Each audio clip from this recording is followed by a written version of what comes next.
Shavua Tov, welcome to the 24th Annual Hebrew Free Burial Association Riverdale event. I'm Andrea Harris. This is my 16th event that I have chaired. Thank you to David Knapp, my co-chair. Thank you to the rabbis and community at large for participating in this event. I want to thank Cyril Ritter and Chaim Haas for their tireless efforts keeping Hebrew Free Burials needs front and center in Riverdale.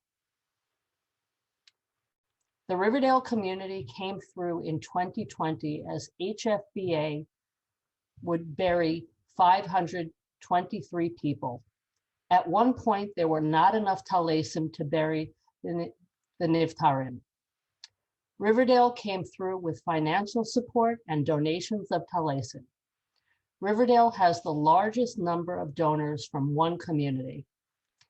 Thank you to the entire Hfba staff, particularly Rabbi Plafker and Andrew Parver. I want to thank all of you for joining us this evening as we honor three remarkable women, Judy Genack Matthews, Tali Schaum Broder, and Sophia Sigal. I would like to introduce Amy Koplow, Executive Director of Hfba. Amy is not only the Executive Director, but also a dear friend. She oversees every aspect of Hfba. Thank you, Andrea. I want to begin tonight by expressing my deep gratitude to you, Andrea. Without your hard work, persistence, and cheerfulness, this event wouldn't happen. Thanks also to David Knapp, who rounds out the Hfba Riverdale team. Thank you, Avi Bloom, our technical wizard, and the very hardworking Hfba staff, including Andrew Parver, Hfba's Director of Operations, Vicki Turek, and Yardena Rothschild. Vicki and Yardena are the back office, so to speak, for this event. They are the people who answer your calls and process reservations, donations, tribute cards, etc. You're in for an amazing evening. We have three stellar honorees tonight whose hands-on involvement in Chesed in the community is all different and all extraordinarily impactful. When we gathered last June, Hfba had endured 3 months of an unprecedented need for our services. Thanks to the equally unprecedented support from Riverdale and Jews from literally around the world, we were able to provide Chesed Shel Emet to everyone who needed it. In 2020, that was 523 people, a third of whom died with no one in their lives who could care for their final needs. As we know, the pandemic has continued to batter our city, the country, and the world. Hfba continues every day to bury the dead and help the living. In 2021, our numbers are, Baruch Hashem, lower than last spring, but 22% higher than pre-pandemic. Since January 1st, we've arranged 140 burials. Jews in our city are still dying of COVID, dying alone, and dying penniless. Did you know that the average cost of a Jewish funeral in New York City is $11,726? That doesn't include the cost of a grave at a grave opening. The average cost of a grave is $8,000, and grave opening starts at $1,800. Hfba provides it at a cost to us of $5,400. If you die in New York City and no one claims your body from the medical examiner's office, the city buries you in City Cemetery on Hart Island in the East River. Run by the Department of Corrections, convicts bury the city's unclaimed dead in mass graves, 3 burials deep, 2 burials wide. In 2019, the city buried 846 people that way. In 2020, the city buried at least 2,334 people. in City Cemetery.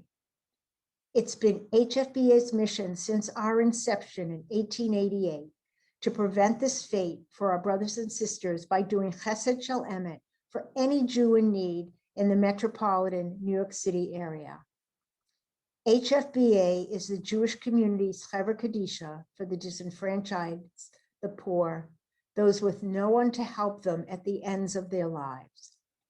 Every person we help is treated with dignity and respect, prepared kahalacha with a tahara provided by our Hfba Kadisha, buried in our cemetery by our rabbi, with our volunteer minyan present so Kaddish can be recited. We've all experienced a very challenging 14 months, illness and loss, separation from loved ones, financial hardship, isolation. No one has emerged unscathed. Through it all, the Riverdale Jewish community, and as you'll hear, our honorees have responded with deep humanity, caring for those in and beyond our community in innumerable ways. Let's continue helping others. On behalf of those who have no voice, the dead, please help HFBA provide the final mitzvah for the entire Jewish community. You can donate on our website online, HebrewFreeBurial.org/donate. Now it is my great honor to introduce Rabbi Barry Dovekatz. He has been the rabbi of CSAIR since 1998. The community knows him to be a connector, a spiritual leader who unites the individual, the family, and the community.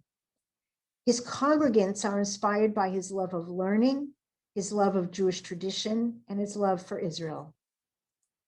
Thanks to his special sensitivity and attunement to others, he has afforded his congregants extraordinary help through the pandemic, easing issues of isolation and creating structure so his community could continue to feel connected to each other and grow Jewishly and spiritually. We are so grateful for Rabbi Katz's participation in this year's event. Rabbi Katz? Participation in this year's event. Rabbi Katz? Thank you, Amy. Judy, it is an honor to honor you tonight. We've known each other for 23 years, a lifetime. You're my congregant, but more than that, you are my teacher. Pirkei Avot says that there are 48 qualities through which one acquires Torah, and all of them could be used to describe the ways you reflect the values of the Torah in your life.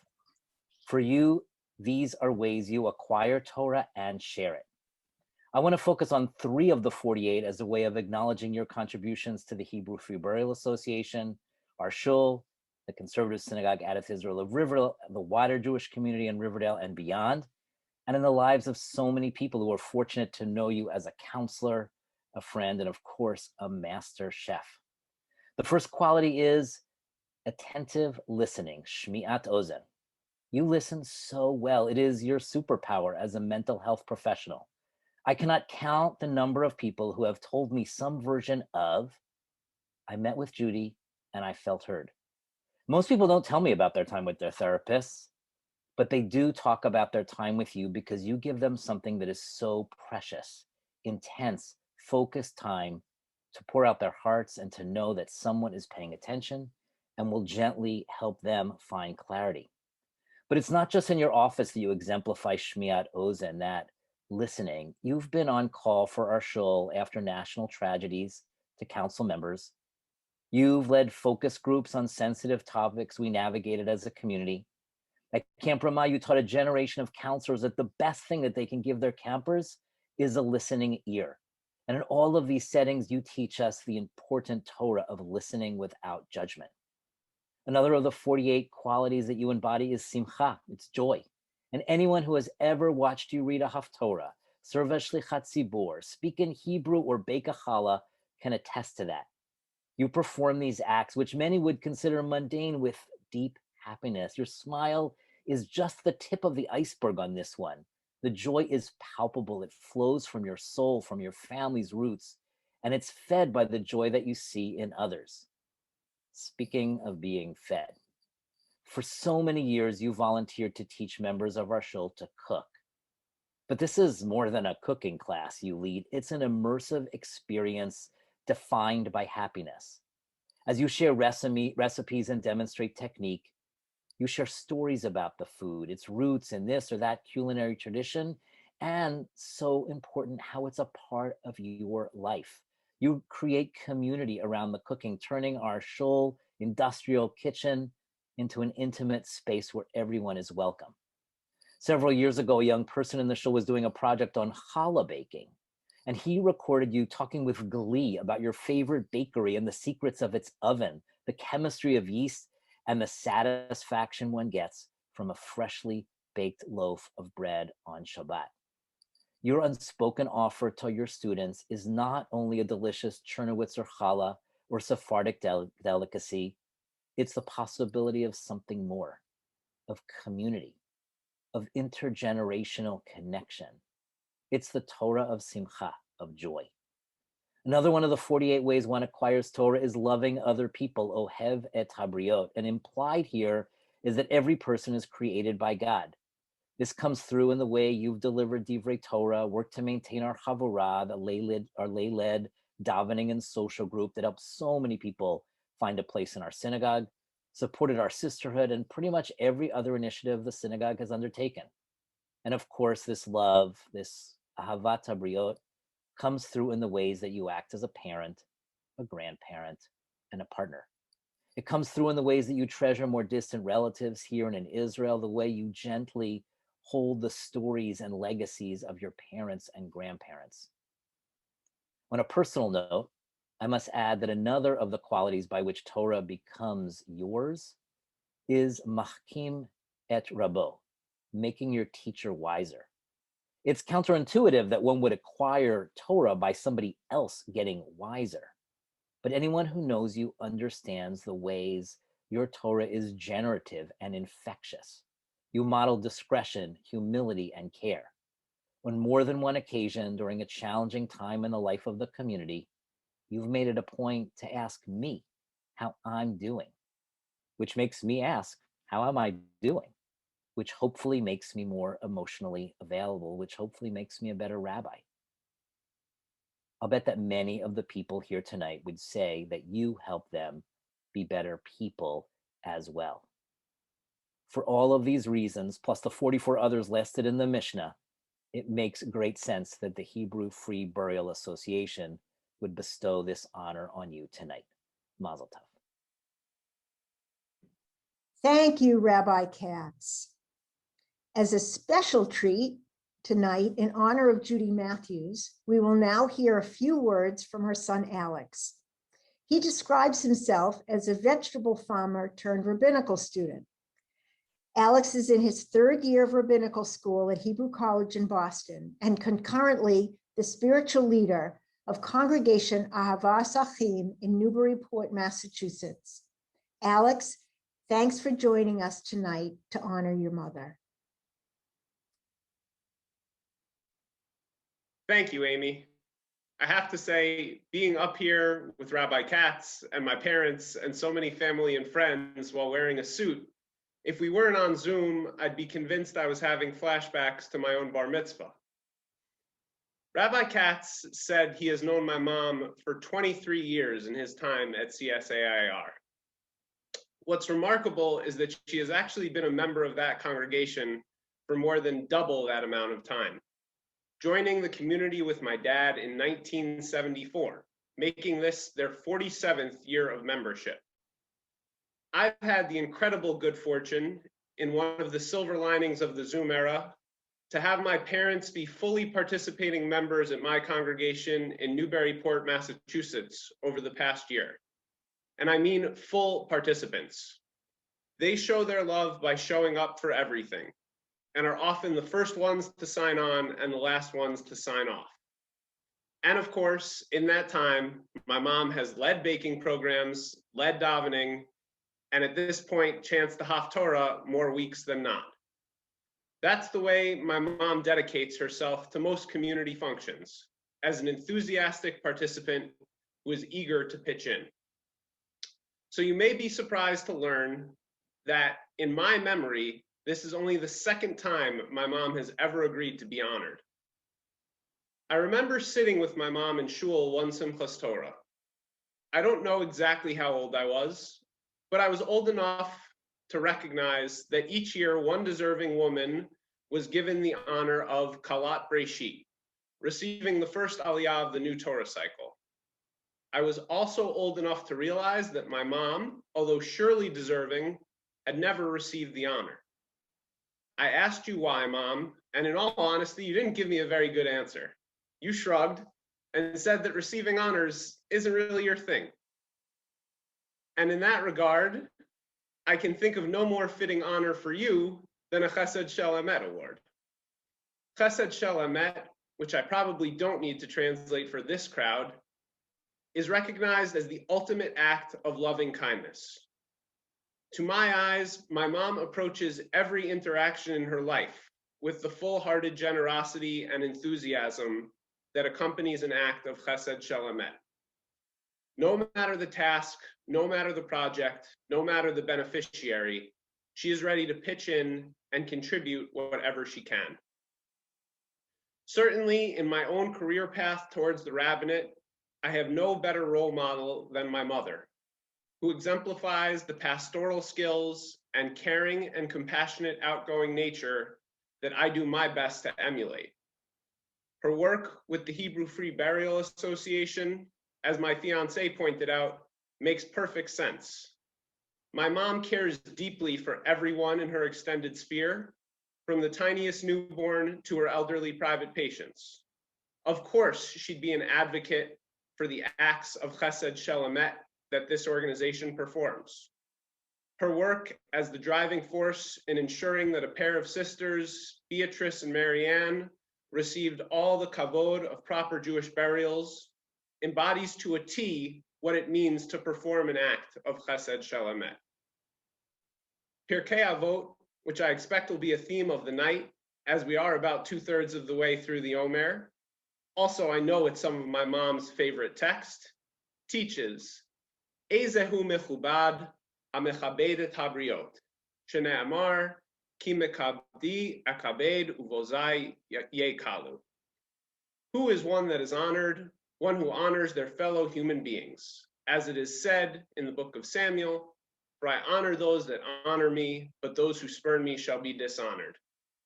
I included the quote from Samuel in another nod to my mom's love of Haftarah, but the essence here, according to the commentary of Midrash Shmuel, is that only one who bestows honor on others is truly worthy of honor.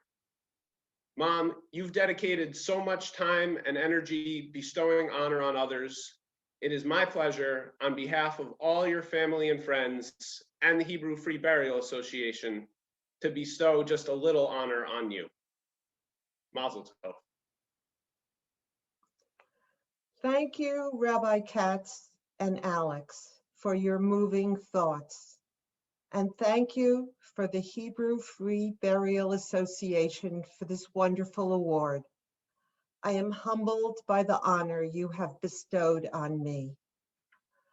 I would like to dedicate these words to the memory of Joseph Altbauer, my maternal grandfather, a modest man who served as the leader of the Hfba Kadisha in Antwerp, Belgium, for a number of years until German forces invaded Belgium in May of 1940. When I was growing up, my mom shared a memory of a monthly dinner held in the dining room of her childhood home, where her father hosted the men of the Hfba Kadisha. In addition, I learned that because Belgian law did not protect the perpetuity of grave sites, the Hfba Kadisha accompanied the body on a 30-mile drive along the border between Belgium and Holland to Putte, where in 1908, the Belgian Jewish Kahila had purchased land for a cemetery. So began my education on Kfurat HaMetim. Here in Riverdale, it was my friendship with Amy and Andrea and the honors they have bestowed on friends in past years that led me to support Hfba. But I come before you tonight to briefly tell a story about my personal experience with this vital organization for the Jewish poor here in our own community. It began a year ago, just as the pandemic caught us all in its grip, and it involves two sisters, the sole survivors of their family. As most of you know, I am a psychotherapist here in the neighborhood. Last April, I received a phone call from an 87-year-old widow who was mourning the loss of a childhood friend who died from COVID. Before COVID, this new patient, who I will call Marion to retell her story without violating her privacy, lived a simple retirement life, getting together weekly with a small group of friends from her days as a student at George Washington High School in Fort Greene to reminisce, share health and family news, and most important, to celebrate birthdays and Jewish holidays together.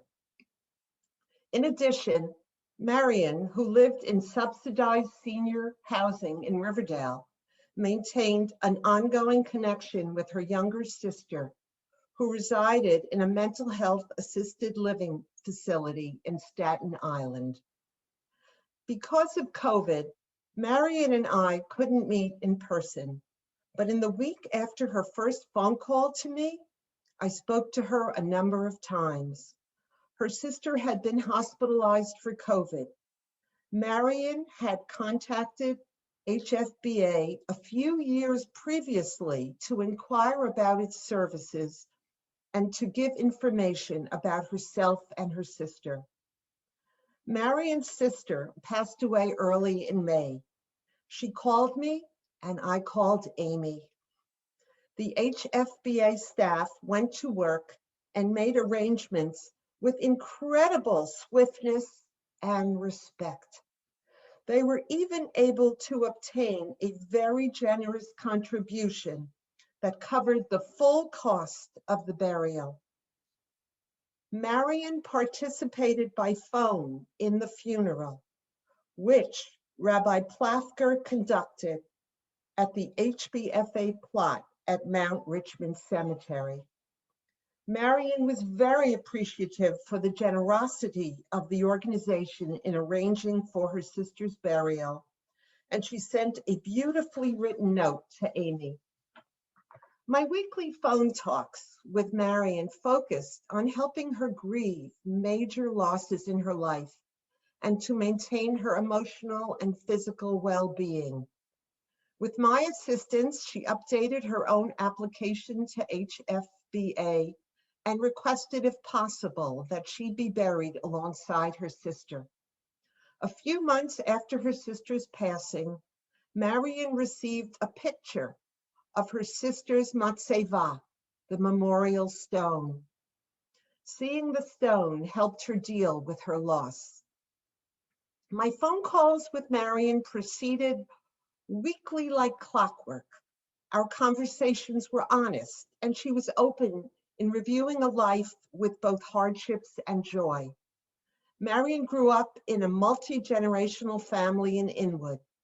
Because her father died when she was 14, she had to forgo college and get a job to help support the family. She found work as a medical transcriber, and she was married and widowed twice. She often spoke of the importance of family connections. She was colorful and had a wry sense of humor. She took fairly good care of herself and admitted having crushes on two of her longtime Jewish doctors.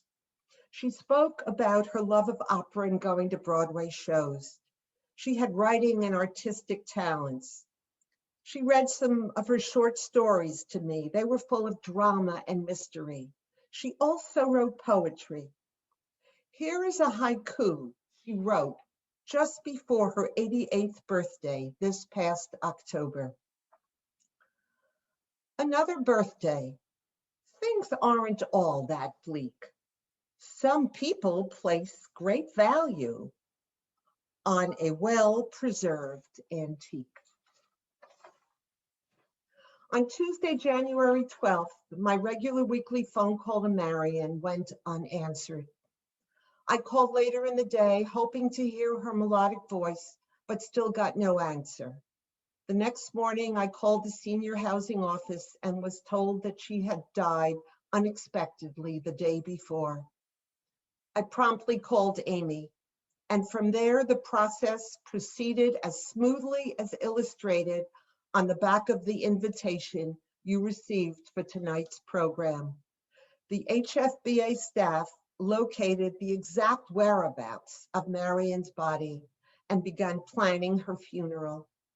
On Thursday morning, January 14th, I listened on the phone as Rabbi Plafker officiated with a minyan gathered around her grave, next to her sister's grave as she had wished, at Mount Richmond. As the person who had been closest to her in the final months of Marian's life, Rabbi Plafker asked me to say a few words about this dear woman who I never met in person, but was so fortunate to get to know over a period of 10 months. Marian and her sister were fortunate. How many others are not? Last week, my husband Steve showed me an article that he read on one of the many electronic news services he subscribes to. The headline tells the story. 1 in 10 local COVID victims destined for Hart Island, New York City's Potter's Field. That's more than 2,300 souls, according to the article. Without the HFBA, it's likely that Marian and her sister would have been in that number. Thank you, Amy, your staff, and Rabbi Plafker for the goodness that you provided to Marian and her sister, and that you provide daily to our people throughout New York. And thank you to you in this virtual audience for your support that ensures they are able to continue their work.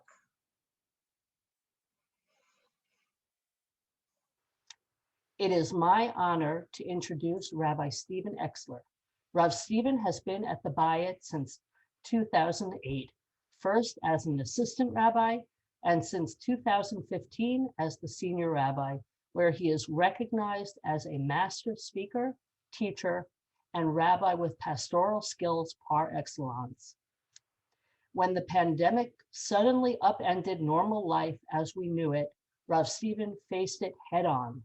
He engaged the Bayit team and developed a full range of programming, so much so that the shul in the past year has become a resource for hundreds of people outside of Riverdale.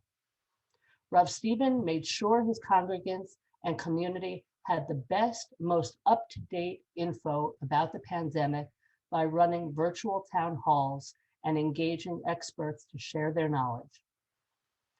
Although he seems available to help congregants at all hours, Rav Stephen is very much a family man, a present father to his children. We wish him and Shira Mazal Tov on their new baby.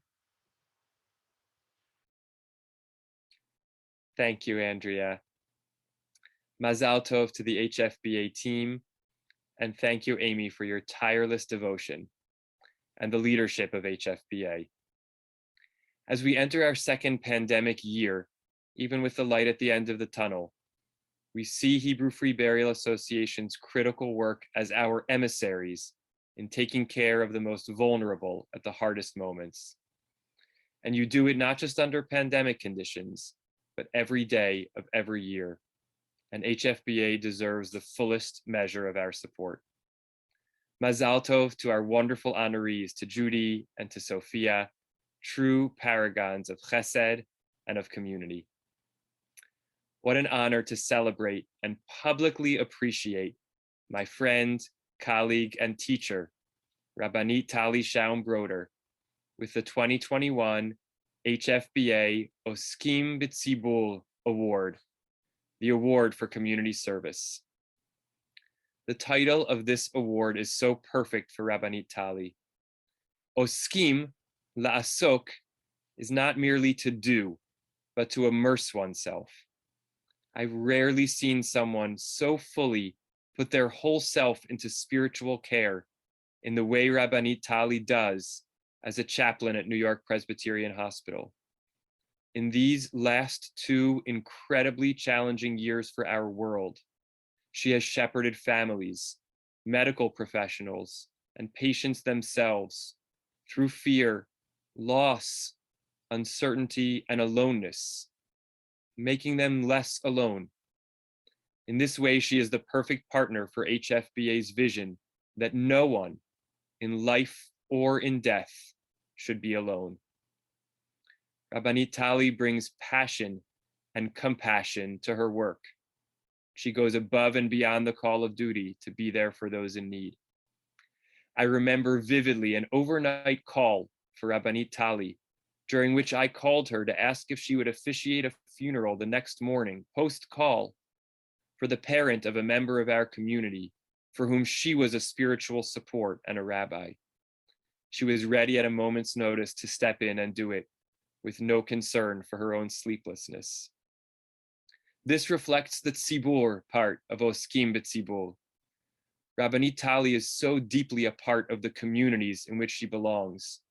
The Bayit community, the Riverdale community, the Maharat community, her professional community, the community of singers, lovers of Torah, of Chesed, of spiritual seeking and striving. She does this all with real depth and honesty, a readiness to share her struggles in a way that makes room for the other, with an open-hearted, emotional presence and a deep pastoral wisdom and a religious power that is inclusive and welcoming. While, of course, being an incredible ima to Ayala and Lilach and spouse to Yechiel, daughter, sister, and friend, modeling for us all what it means to be a part of our greater tzibur of the Jewish people, as she and Yechiel and family prepare to return to Israel, where we know she will deepen both the vision of spiritual care and women's spiritual leadership in our homeland. With love and deep gratitude, I'm honored to present Rabbanit Tali Schaum Broder the 2021 Hebrew Free Burial Association's Oskim B'Tzibur Award. Mazal tov. Thank you, Rev. Stephen. I have been blessed to grow up in the Bayit, the Hebrew Institute of Riverdale, where the question, am I my brother's keeper, was always answered with a resounding yes, where prayer was not only about reaching upward to God, but also about reaching outward, horizontally, in connection to our fellow human. 2 driving forces inspire me in my chaplaincy work.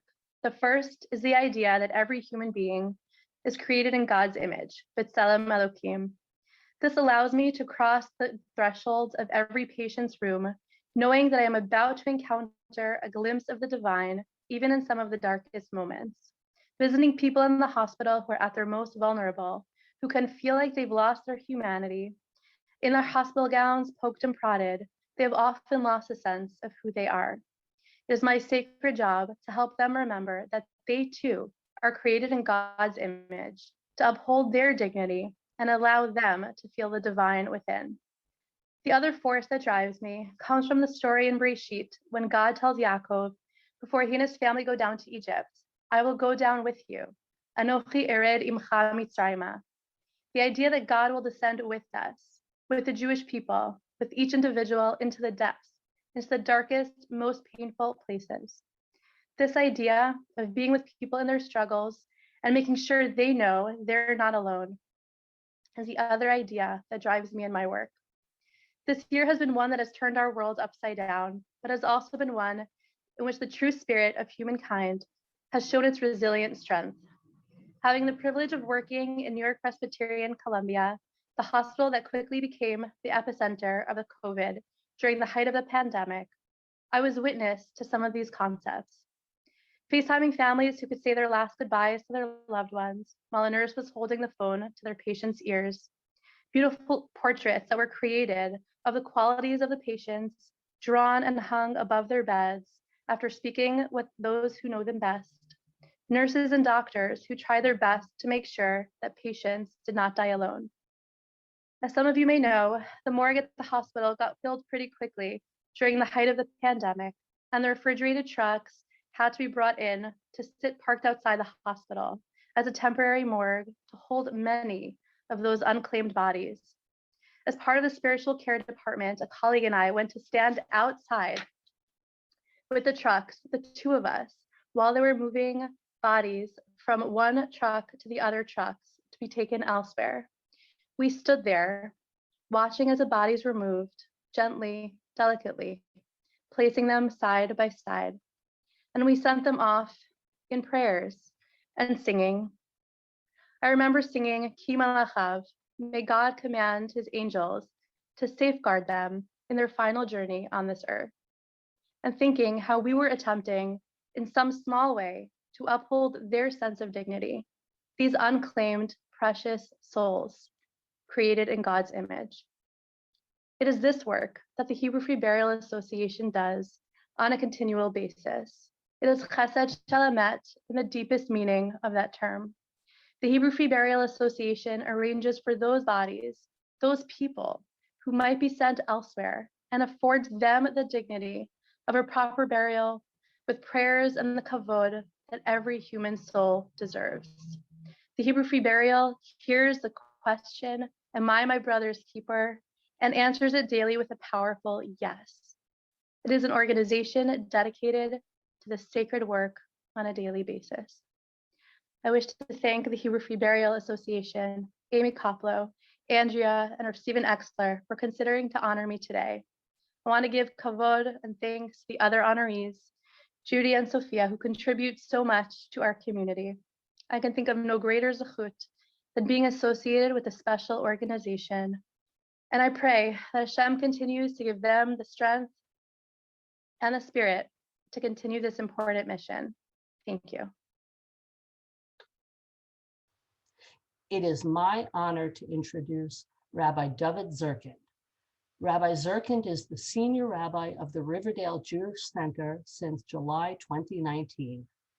He came to Riverdale right before the start of the pandemic. He was previously the assistant rabbi at the Jewish Center. He has managed to impress young and old alike with his sense of humor. To his extreme credit, he has been able to pivot to a virtual format. He has learning 5 mornings a week, including a Friday morning video. He loves to use his smoker for barbecues. Last spring, he hosted a Devar Torah and was smoking meat and giving out recipes. On a more serious note, he has been able to give people comfort and solace in such a troubled time. He has taught Pirkei Avot and the path of the just. He is well-versed in Gemara. He has brought in guest speakers like Rabbi J.J. Schachter and Rabbi Avi Berman. He and his wife Ariella are the proud parents of Amira, Gali, and Kayla. We are grateful to have you as part of our community.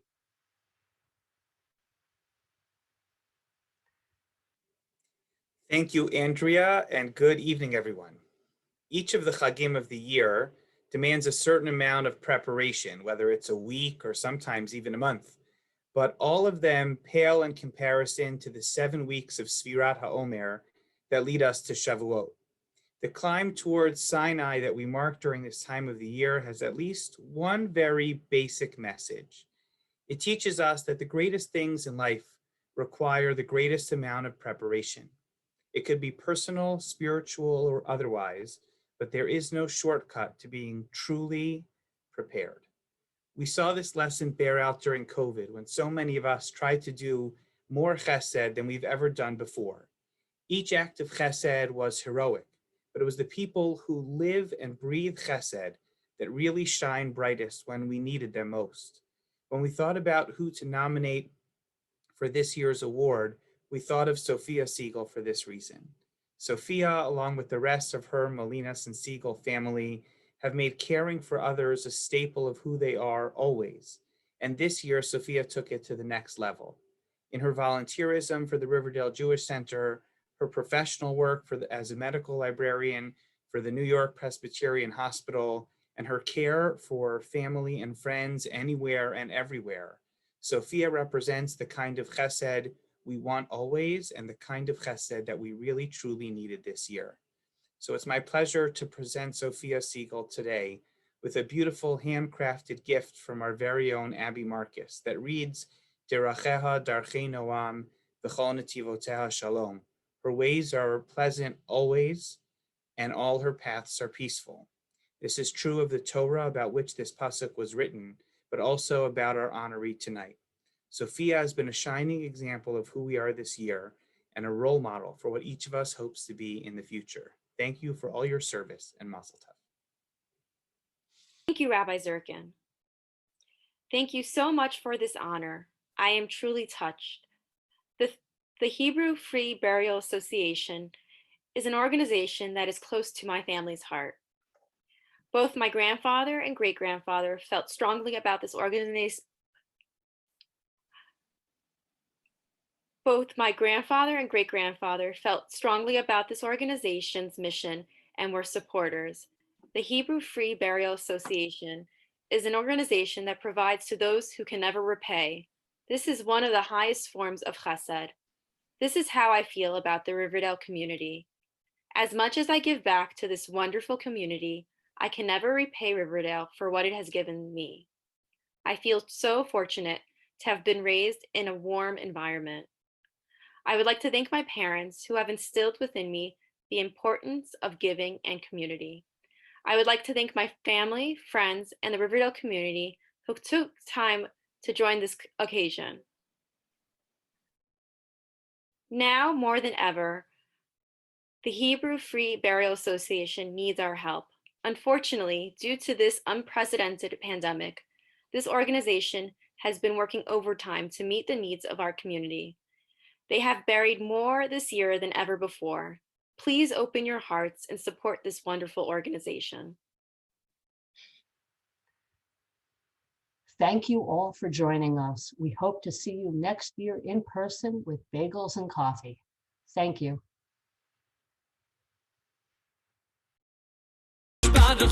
את כולנו אוהב, עוד תראה שמחר ייגמר